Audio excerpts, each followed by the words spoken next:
Buenos días, jóvenes de la materia de Derecho Civil, grupo C5AS del quinto cuatrimestre de la licenciatura en Contabilidad. Vamos a dar inicio hoy a nuestro tema muy interesante, que es la nulidad de los actos jurídicos. Ya habíamos visto la teoría general del acto jurídico. Ahora vamos a ver en este tema las teorías que existen para aclarar y definir este concepto de la nulidad de los actos jurídicos. Tenemos primero la teoría bipartita, tenemos la tripartita, la de Japiot, la de Piedelievre y la de Bonnecas.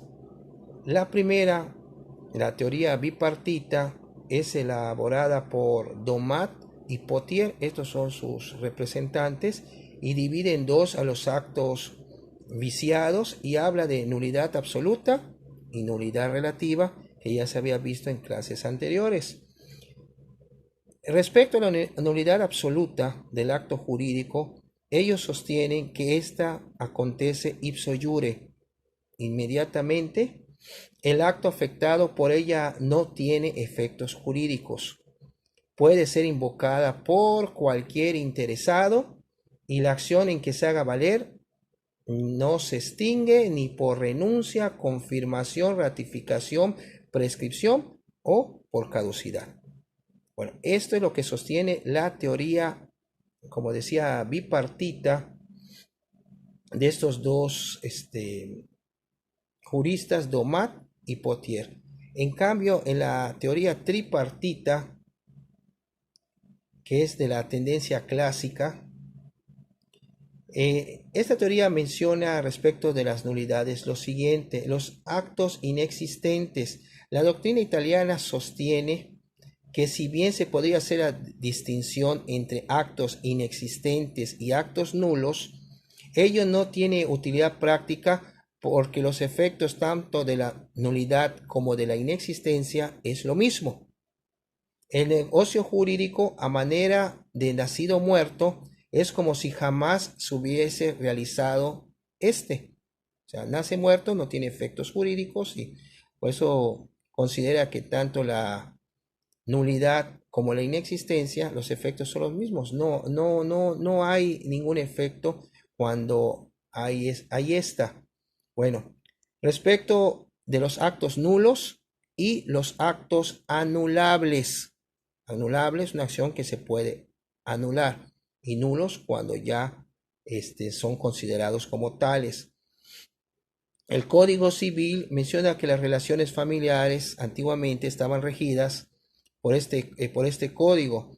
En el Código Bolivariano de 1831 hizo aplicación de la teoría tripartita a través de su artículo 87, que describía el acto inexistente como no hay matrimonio, no habiendo mutuo y libre consentimiento manifestados por las partes de forma expresa.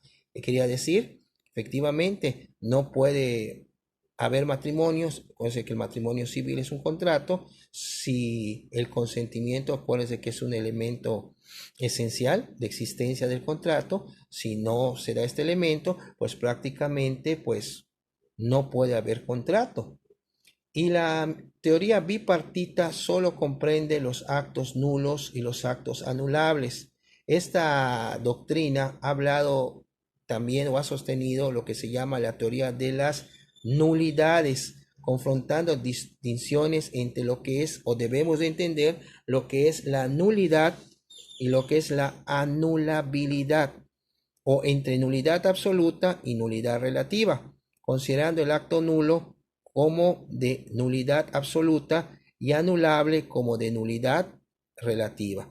Quiere decir esto: cuando un acto ya ha sido declarado nulo, presupone que ya al existir una declaración judicial no produce ningún efecto y por lo tanto no debería ser considerado provisionalmente mientras viene esta declaración que tenga ciertos efectos, porque como decían anteriormente, que si ha nacido el contrato muerto, vamos a decir, no puede producir ningún efecto jurídico. Bueno, la nulidad absoluta viene del latín medieval nullitas, derivado del clásico nullus, que significa ninguno.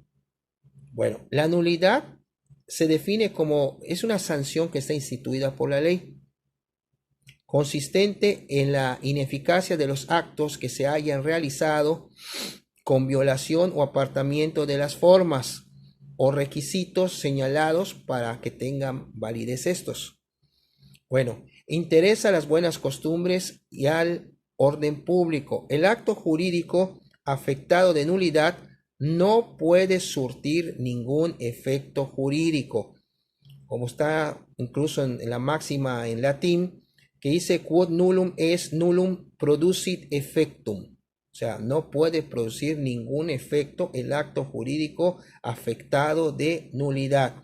Se produce esta nulidad ipso iure, sin embargo, debe ser declarado judicialmente, porque lo contrario significaría admitir que cada uno puede hacerse justicia por sí mismo, o sea, que podría subsistir por sí mismo y no es el caso.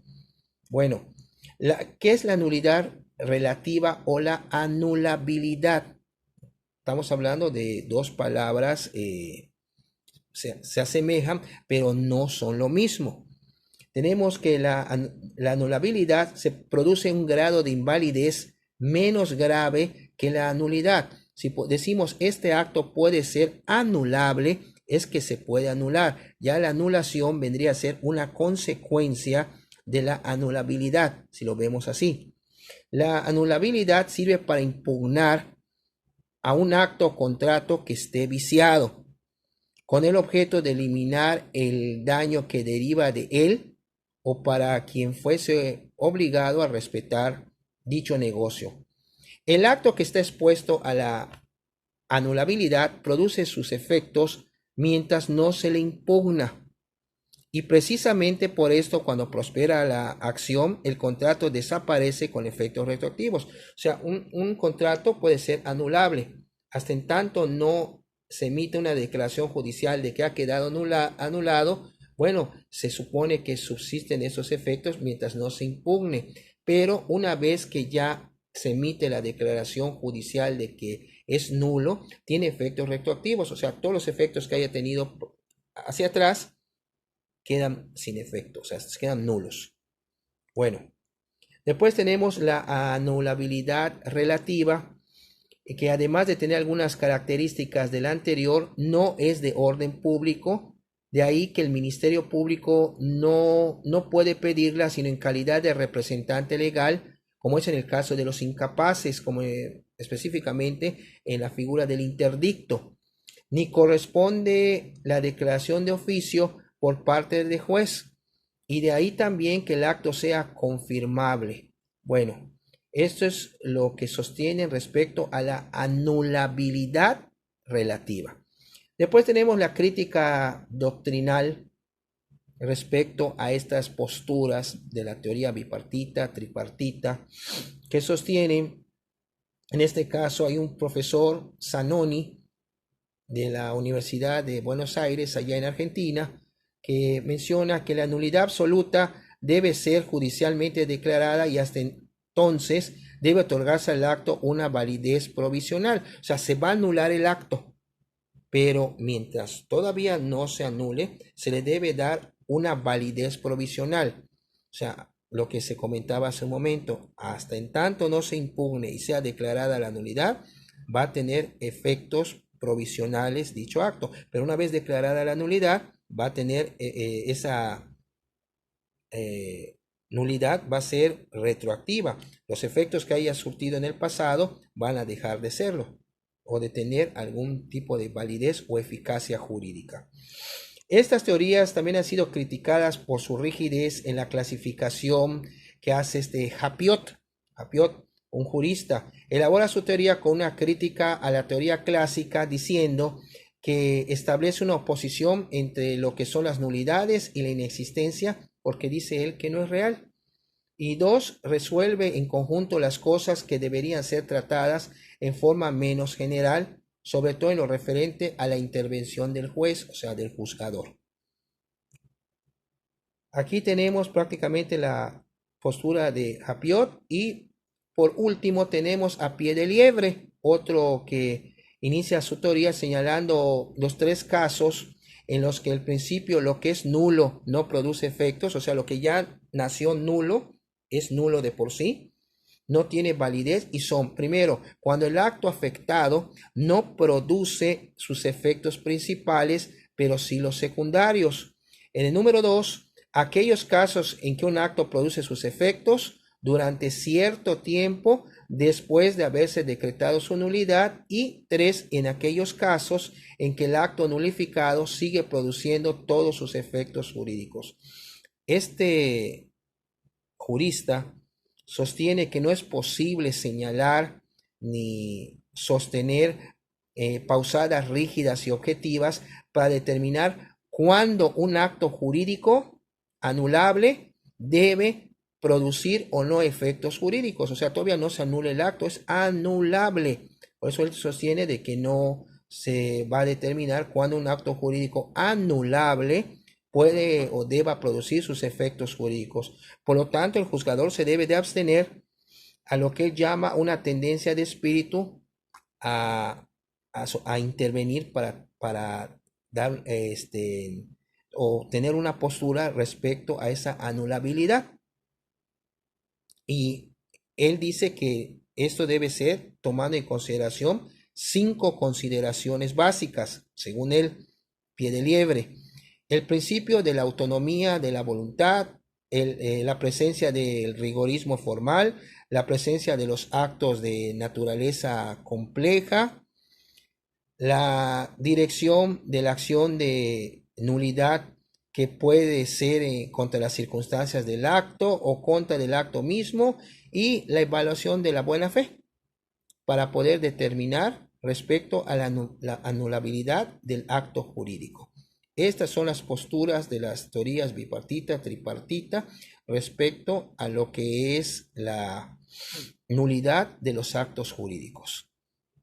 En plataforma está el material, está más detallado para efecto de que puedan leerlo de una manera más práctica y tener una idea de lo que trata esta nulidad de los actos jurídicos. Por tal motivo doy por terminada esta clase, y las dudas que puedan existir después de la lectura de su material, que está en PDF y está en PowerPoint aunado a este video, y el chat del día de la clase del próximo sábado 30 de mayo, podrán tener ya una idea clara y precisa de este tema. Muchas gracias. Buenas tardes.